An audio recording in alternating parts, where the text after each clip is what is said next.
माजी गृहमंत्री अनिल देशमुख यांनी मतदानाचा हक्क बजावलेला आहे। रामटेक लोकसभा मतदारसंघात त्यांनी मतदान केले। काटोल तालुक्यातल्या वडविहिरा या त्यांच्या मूळ गावात त्यांनी मतदान केले। स्वतः गाडी चालवत ते सपत्नीक मतदान करण्यासाठी मतदान केंद्रावर पोहोचले आणि त्यांनी आपले मत दिले। आपण हे दृश्य पाहतोय। रामटेक लोकसभा मतदारसंघामध्ये अनिल देशमुख यांनी सपत्नीक मतदानाचा हक्क बजावलेला आहे। आज महाराष्ट्रामध्ये पहिल्या टप्प्याचं मतदान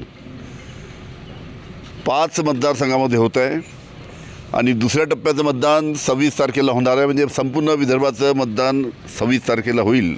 तर महाविकास आघाडी जी आहे, काँग्रेस, राष्ट्रवादी, शिवसेना, शेकापा जे आमचे सर्व मित्रपक्ष आहेत, त्यांच्या माध्यमातून एकोप्यानं सर्वांनी ही निवडणूक लढवली आणि या लोकसभेच्या निवडणुकीमध्ये विदर्भामध्ये चमत्कार घडणार एवढंच मी तुम्हाला सांगतो।